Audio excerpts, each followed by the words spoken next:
Leitura comentada do livro Um Curso em Milagres, comigo, Luciana.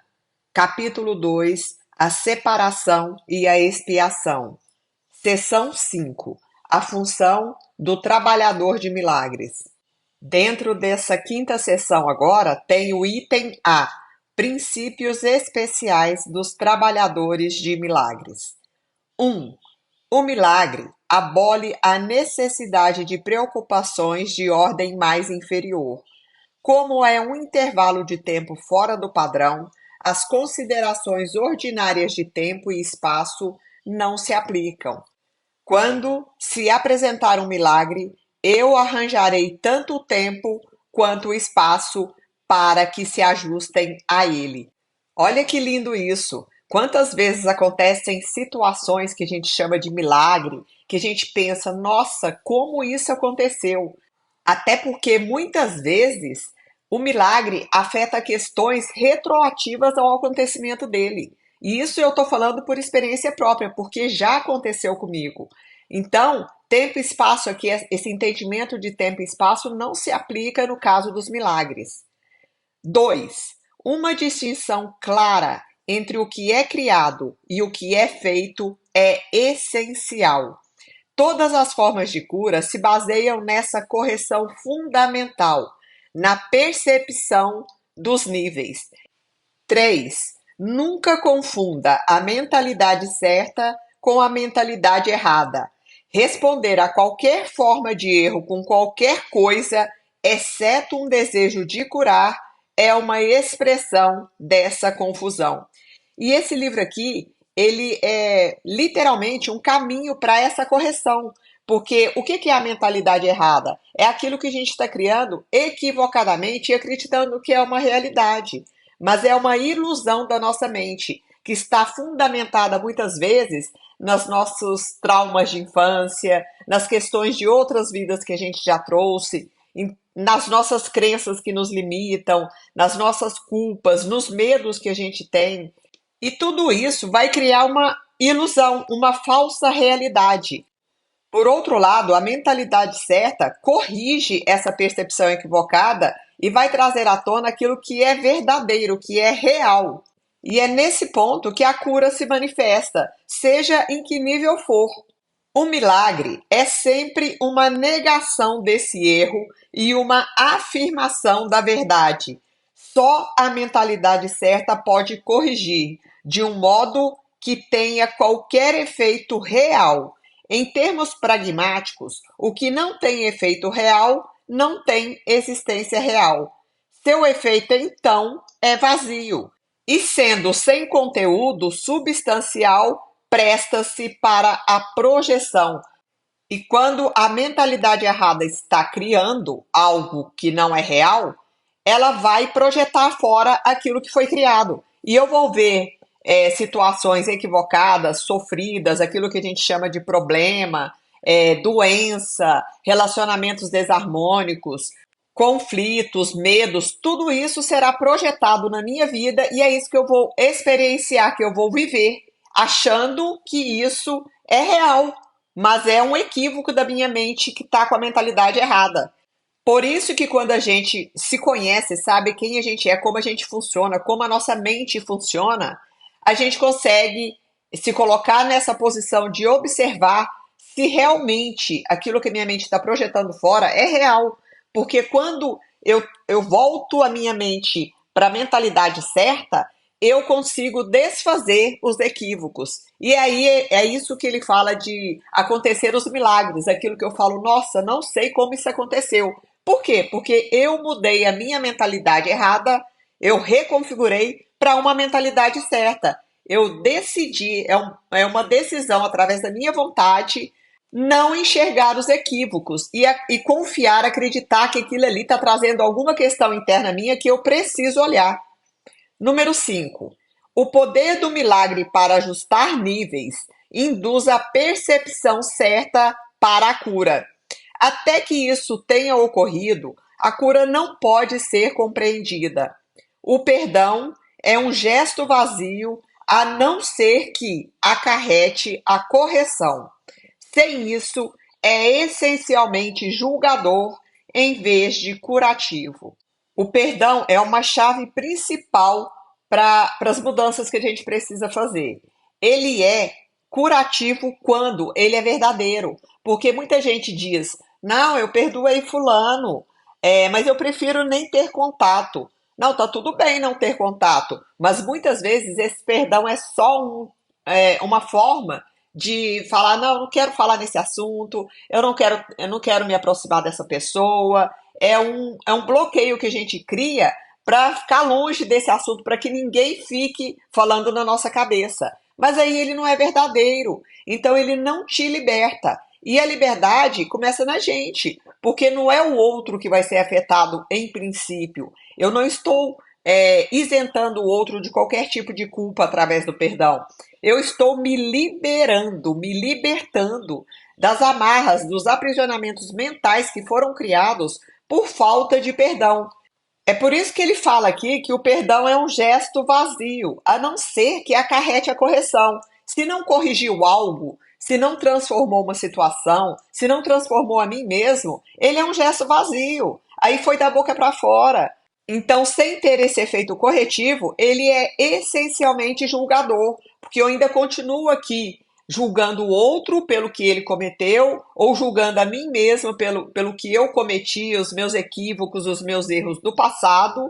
Aí eu estou aqui, nesse momento presente, muito mais madura, uma pessoa muito mais madura, olhando lá para a minha adolescência, ou para a minha infância, ou para o início da minha vida adulta, olhando para algo que eu fiz que foi errado e me punindo até hoje. Só que naquela época eu tinha uma mentalidade que não é a mentalidade que eu tenho hoje, não é a maturidade que eu tenho hoje, o entendimento da vida que eu tenho hoje. Olha como essa questão é profunda. Nós olhamos com um nível de maturidade mais avançado lá para o nosso passado, e esse passado pode até ser um passado mais recente, pode ser de 3 meses atrás. Mesmo assim, eu já não tinha o nível de entendimento que eu tenho hoje, o nível de compreensão. Então, eu não posso olhar para trás, para o que eu já fiz, e continuar apegado ao sofrimento daquilo. Por isso o perdão liberta, e liberta mesmo, gente. Eu sou prova disso.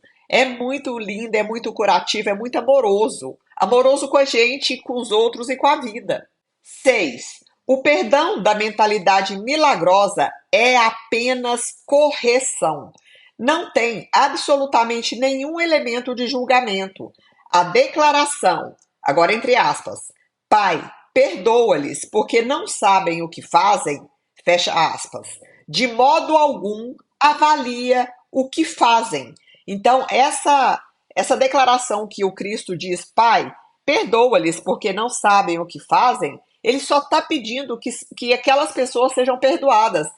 Com essa declaração, ele não está avaliando o que fizeram. Olha que lindo isso.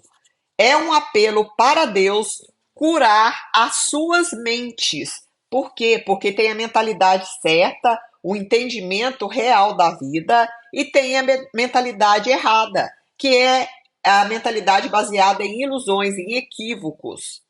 Não há referência ao resultado do erro.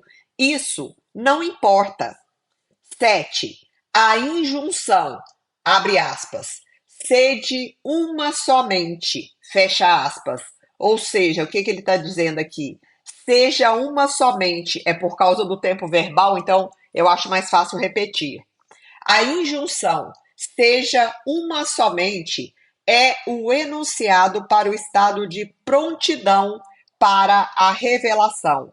Então, quando eu não me vejo separado do outro, eu entendo que estamos apenas fisicamente aqui separados, mas que a grande consciência que nos une, que é esse amor divino, que é essa consciência crística, que é o que a gente chama de Deus, que ele é a verdadeira realidade, ele me coloca num estado de prontidão, de abertura para a vida, de aceitação para a cura que precisa ser feita naquele momento.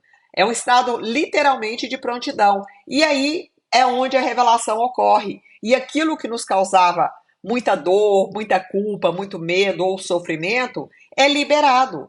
E é isso que vai acontecendo na nossa vida, na medida que a gente vai ampliando esse entendimento e essa crença, essa nova crença, mas que nos coloca num estado sempre de prontidão, de liberação, de leveza, de fluidez com a vida. Meu pedido, abre aspas, fazei isso em memória de mim, fecha aspas, é o apelo para a cooperação dos trabalhadores de milagres. Olha como tudo isso que ele falou, as falas do Cristo, estão sendo aqui reinterpretadas. Na verdade, reinterpretadas do modo real, né? Porque ele traz aqui o que ele quis dizer, que é o mais importante, não aquilo que outros interpretaram das falas dele. Então, quando ele disse fazer isso em memória de mim, ele estava pedindo para que os trabalhadores de milagres cooperassem entre si e com a obra divina que é esse mundo manifestado aqui. Não que cada um ficasse competindo, quem sabe mais, quem é mais inteligente, quem tem mais capacidades, mais habilidades, quem é mais rico. Não, gente, não foi isso. É para que houvesse cooperação, colaboração e não competição. Porque todos nós somos trabalhadores de milagres quando a gente se abre, quando a gente se coloca nesse estado de prontidão. As duas declarações não pertencem à mesma ordem de realidade. Só a última envolve uma consciência do tempo, já que lembrar é recordar o passado no presente. O tempo está sob a minha direção, mas a intemporalidade pertence a Deus. No tempo, existimos para o outro e com o outro. Na intemporalidade, coexistimos em Deus. Eu acho que essa fala aqui agora resume tudo que ele quis dizer aqui. Olha que profundo. O tempo está sob a direção da consciência crística, né, do Cristo. Mas a intemporalidade pertence a Deus. No tempo, que é esse período aqui de tempo e espaço chamado vida, nós existimos um para o outro e com o outro. O que ele quis dizer? Todos os seres humanos estão aqui manifestados, aliás, todos nós, seres espirituais, corrigindo, né? Estamos aqui manifestados como seres humanos na individualidade, mas em essência somos um só ser. Então estamos aqui para o outro e com o outro, mas na intemporalidade coexistimos em Deus. Na intemporalidade, nós somos somente espíritos, ou seja, espíritos no sentido de uma grande consciência, uma unidade. E é por isso que quando eu não perdoo nem a mim mesmo, nem ao outro, quando eu julgo, critico, quando eu não compreendo que essa unicidade a partir do meu espírito, que é algo mais elevado, eu estou criando sofrimentos para mim mesmo e para os outros, porque na intemporalidade somos todos um. Então, tudo que eu faço com o outro afeta a mim também.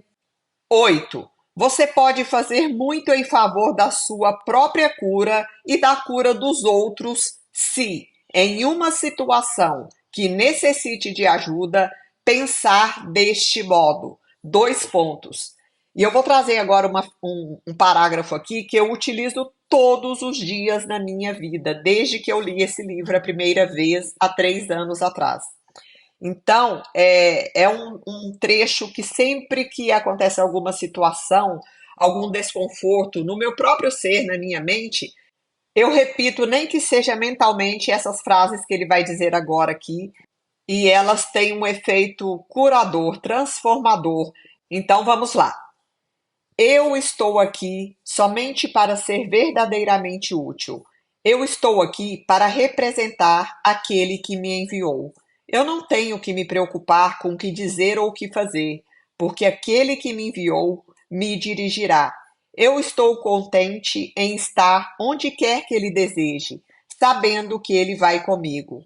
Eu serei curado na medida em que permitir que ele me ensine a curar. Gente, isso aqui é lindo demais. É muito lindo. A gente se coloca aqui com essa fala no estado de prontidão, de aceitação, de abertura para curar tudo aquilo que precisa ser curado, de transformar tudo aquilo que precisa ser transformado. E essas frases vão mudando essa mentalidade errada para a mentalidade certa, de uma forma muito amorosa. Fim da leitura do texto.